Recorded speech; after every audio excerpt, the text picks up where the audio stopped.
All right, everyone. Andrew Guy here with Andrew Guy Speaks at Com. Hey, welcome to this episode of the ALA podcast. I'm listening, I'm ready. It is a podcast dedicated for those who are on the go.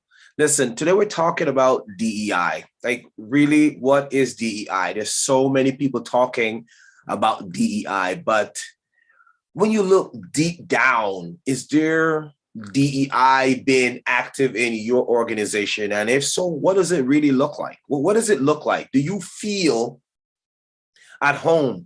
Do you feel welcome? Do you feel like you have a space at the table, so to speak? Do you even feel alive when you're in your work space? And so today we want to break down a few things about what DEI should look like in your workplace. All right, if you're ready, let's get started. I want to talk about this idea of surface levels. I'm going to take different levels. I'm going to break down each level so you can see what the commercialized version of what DEI looks like in the workplace, or what organizations want you to see and think that DEI is happening in your workplace, but it's really not happening, right? So let's talk a little bit from a surface area. From a surface area, it seems like, oh, well, I'm going to hire, let's say, a person of color. I'm going to hire someone who is from a different background. I'm going to hire someone just to fit the picture, just to say that, hey, look, we have some people of diverse color or diverse background working in our organization. Fantastic. That's the surface level.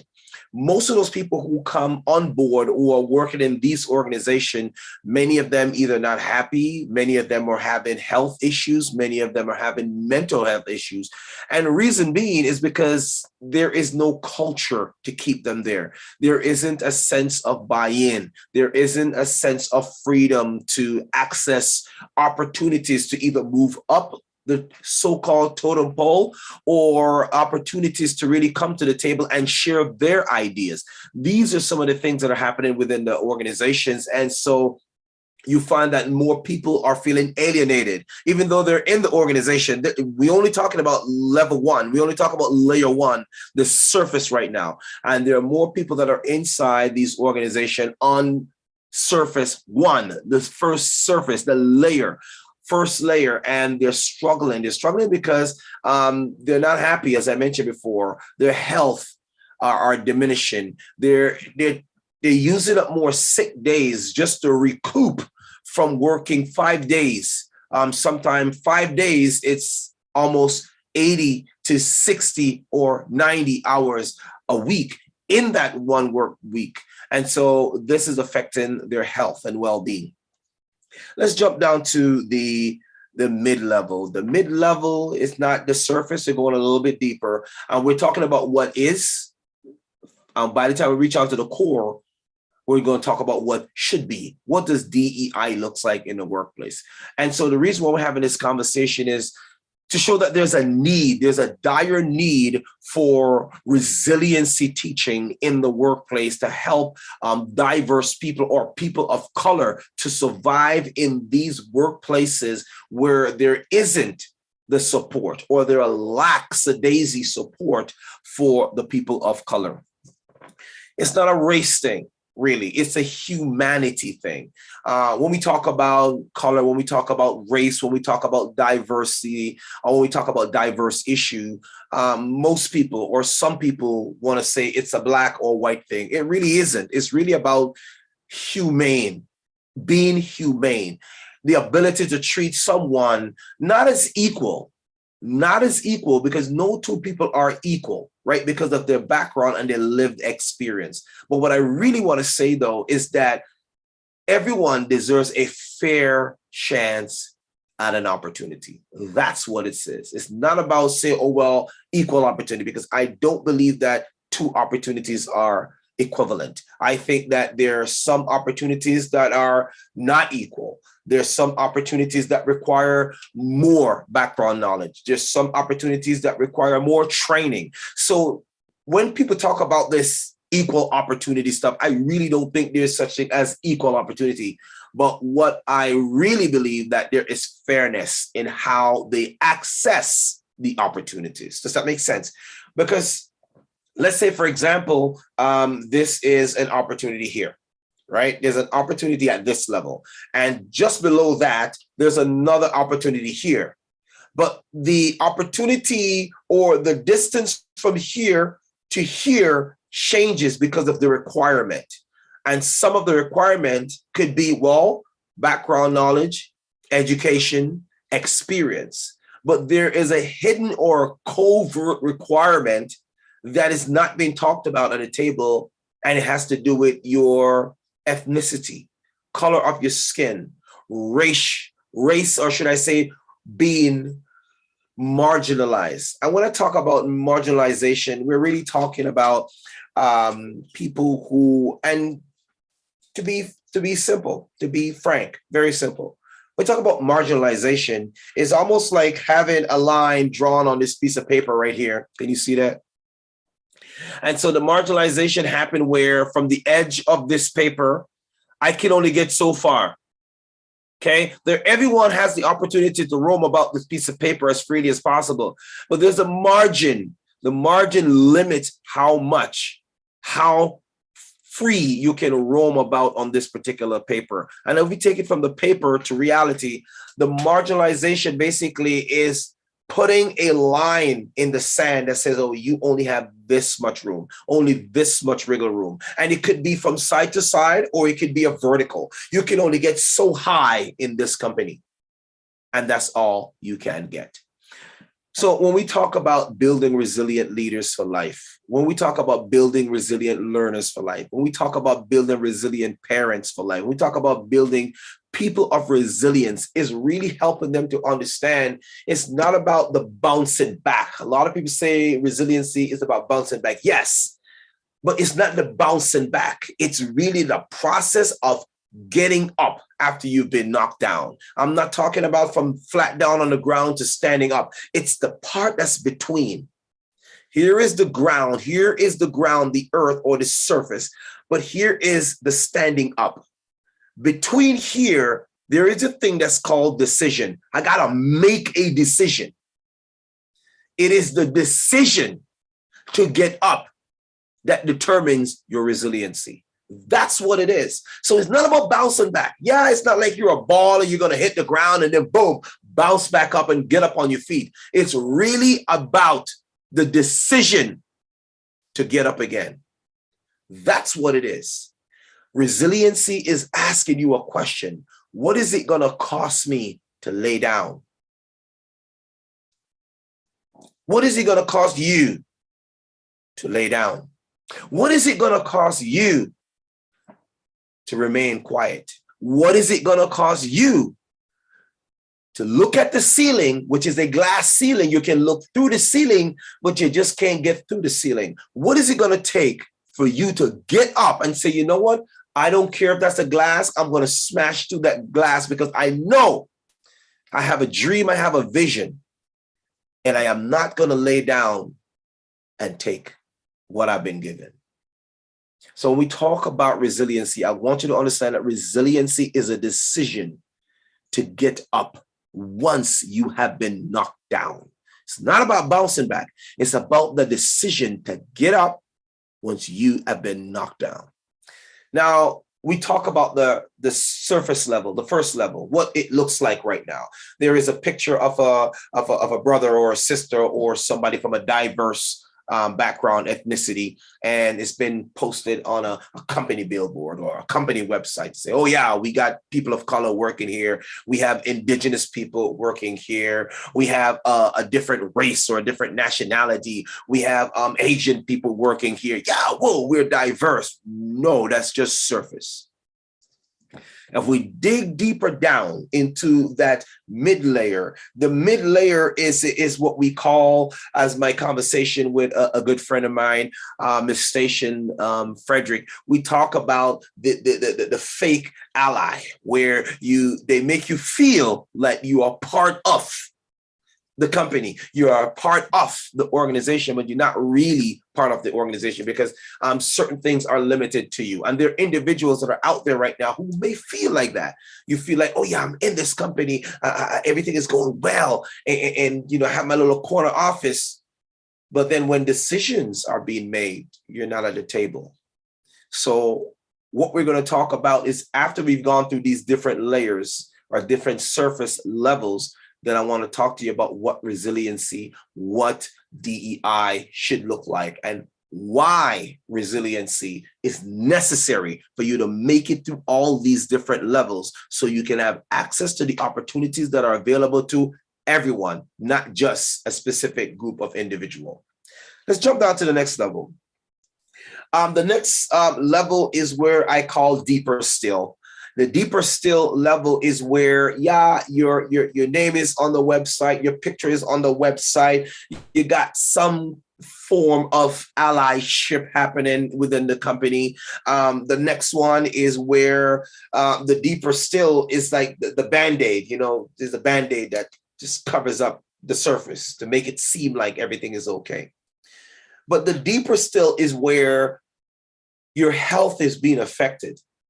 Now, there are people who are taking sick days because they don't feel healthy at work. They don't feel, as a matter of fact, they're feeling at work, but what they're feeling is a marginalization. There is disenfranchisement where you're not accepted for who you are or the way you wear your hair or your accent or what you sound like. All of these different things make a person feel uncomfortable, make a person feel cast out, make a person feel like you don't belong here. So when we talk about DEI, when we talk about diversity, equity, and inclusion, we want to break that down to let you see it's really about family. Real DEI is about family, making that person feel that they belong, they are safe enough to have an opinion and bring their expertise or their ideas to the table and say, why don't we try this? That's real DEI. We're getting there. I'm jumping ahead of myself, but we're getting there. We're getting there. The deeper still, that's that layer that we're on right now, where people are working excess amount of hours. There are different group of people at this workplace. Some are putting in their 40 hours. Some are putting in 60 and above. Some are putting 80 or more. But they don't get the same reward. They don't get the same pay. Something is coming up short. The ROI is not the same as the sweat equity that is invested to get the job done. That's that layer where you are working. You're looking at the glass ceiling. It seems like one day you may have an opportunity to get through the ceiling, but no, not yet. Not yet.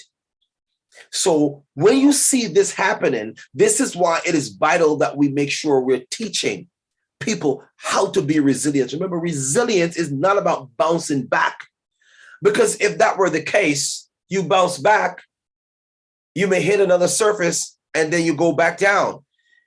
It's a decision to get up from where you are. It's a decision to see the ceiling and keep moving towards the ceiling, regardless of what's been said about you, regardless of the margin that was drawn in the sand to disenfranchise you. It doesn't matter what it looks like. You believe that you have an ability to make a change within that company and or organization, or you have a skill set that is so valuable that when people do find out what you have, the story will change. Let's go down to the next level. The next level is where there's stress leaves, stress fractures, so to speak. Like, for example, you may be this pencil. We're going to use the pen again. But this pen represents a bone in your body. Let's call it the femur, right? Largest bone in the body. And the femur takes a lot of pounding. You know, the femur has a lot of weight on it. It's always the canaliculi, which are the cells that make up the bones, right? When they're compact, we have a compact bone, a hard bone. And so what we're looking at now, you're looking at a stress fracture within that bone. There are many people who are working in organization who have or have been having stress fractures on the job. And it's only moments now before that stress fracture, boom, severed and completely separate. I want to ask you, what are some of the things that are stressing you out in your workplace? What are some of the things that you need in your workplace that you don't have access to? What are some of the issues in your workplace that are preventing you from having a seat at the table? Listen, it's not even about having a seat at the table, because the chair is already at the table and the chair has nothing to say. It's about being invited to the table so you can sit at the table and have a conversation about the issues that impacts you as a race, as an individual, as a culture in your place of work. Let's go down a little bit deeper. Let's go down another layer. This is what I call the invisible layer. This is the layer where you don't hear on the news. You don't really see it on the news. Yeah, as a matter of fact, you do see some of these things on the news. There was a story a few weeks ago, CBC, and they were talking about an individual who is a young Black brother, and he was a payroll executive, paraphrasing right now. And this guy was like he collects, payments and so forth. And what he said in the interview was that there were times when they told him that, well, there's not enough work to go around. So why don't you, go and clean the closet?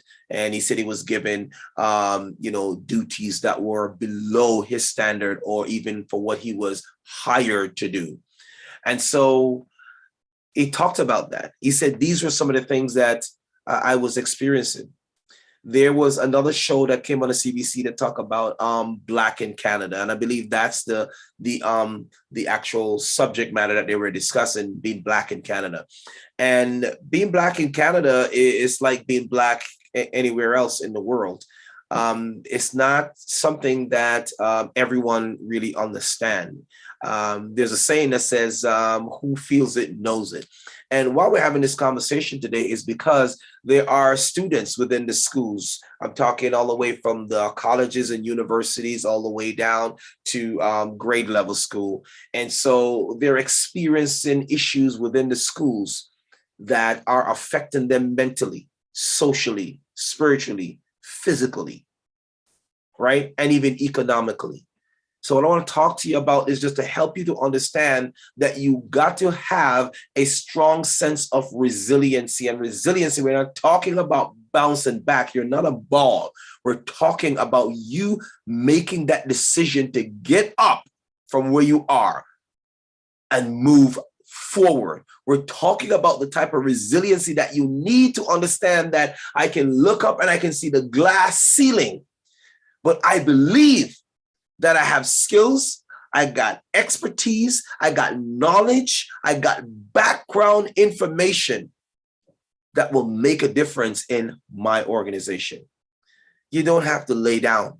You don't have to just be the token brother or the token sister, but deep down, you're unhappy with where and the work that you're doing and where you are working.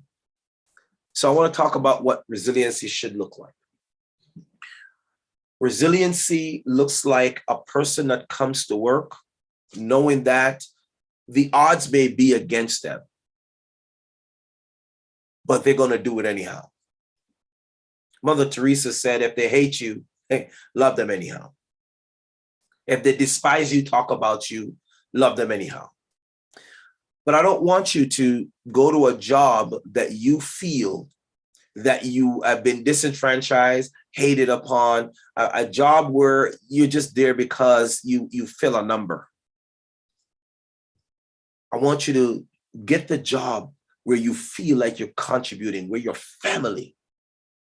I like the sitcom Cheers that said, you want to go where everybody knows your name and they always glad you came. That's one of the things I really kind of like about the show. I didn't really watch a show.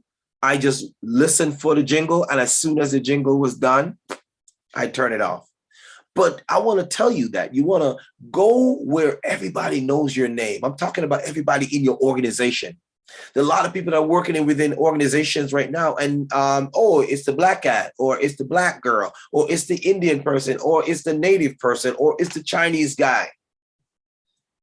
And that's what they're known as. Can you imagine if you're in a workplace where everybody knows your name and they always glad that you came, and when you show up, they say, wow, we have this person contributing in our organization. Wow, I'm so glad you're here. Wow, we're so glad that you are in our organization. I want to let you know that you need to have resiliency even when you don't feel like you are recognized for the work that you do. Because one day, the stone that the builder refused will become the head cornerstone. So the next part I want to talk about now is, what does DEI looks like? What does DEI looks like? And I'm going to put it on a sentence for you. What kind of resiliency do you need to make a DEI looks like in the right function in the space of DEI? Function is a doing. I mentioned function because it's a doing. Most people talk about DEI and they think, well, it's just a word. It's a saying. DEI is a doing. What is the doing? The doing is when people feel included. I'm not talking about the inclusivity nonsense where, oh, well, everybody gets a trophy because, oh, they showed up or they have a jersey. Everybody gets a ribbon. I'm not talking about that kind of stuff.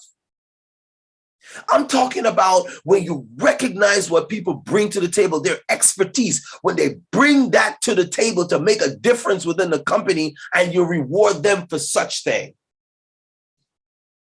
You're not rewarding them because of the color of their skin, or you're just trying to throw out a token just to keep them happy or to keep them shut up so they don't really say what's really on their mind. No. You're really rewarding them, because there's two things that you need to understand. There is reward and there is award. The award is an external thing and accolades that people say about you. But the reward is what you feel like when you show up and you know that you've done your best, and you know you've been compensated fairly for it, and you feel great because you know that what you've done is making a difference in the company, and the company is making a difference in your life and well-being. That's what I'm talking about. There is award. Yeah, I can give you a plaque and say, hey, great job. Everybody claps, and boom, when the clapping is over, it's crickets. Nobody hear from you or about you for another 10 or 15 or 20 years, however long you've been at that company. But no, I'm talking about the rewards, that when you show up and you know that you have an opportunity, you have access to resources that every other person have, but you are able to feel safe. You feel welcome. You have a voice. You can dress how you feel.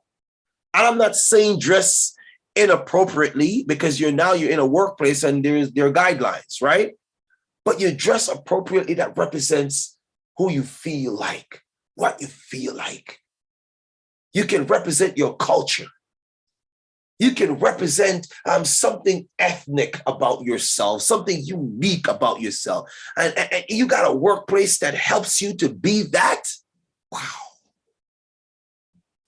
That's changing the landscape. So I want to encourage you, wherever you are right now, wherever you're tuning in right now, I want to encourage you that when you show up for work, make sure you understand that DEI is a function. It is a function that makes people feel safe, welcome, love, being included, a part of a team. They can contribute to anything that's happening within the company. They got a voice. They're not just a chair at the table. They are a person at the table.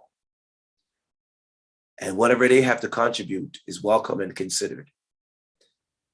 My name is Andrew E. Guy. And today we're having this conversation to talk about resiliency.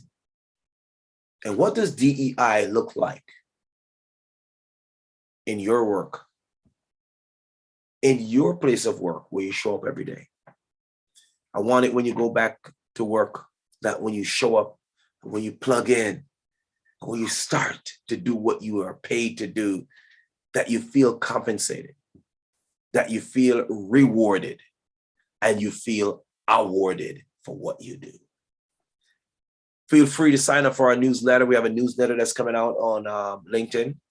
You can follow me out there on the Instagram. That is Andrew Guy Speaks. You can follow me on LinkedIn. That's Andrew Guy Speaks. You can subscribe. I want to encourage you to subscribe to our YouTube channel. That is youtube.com/Andrew Guy Speaks. And also, when you get a chance, I want you to check us out each week on the ILA podcast. That is ILA podcast, www.ILIRPODCAST, the ILA podcast. It means I am listening, I am ready. It is the podcast that's dedicated for those who are on the go, whether you're traveling by land, air, or sea. This is me, Andrew E. Guy. Until next time, you take care of yourself. And remember, we're building resilient people for life. Peace.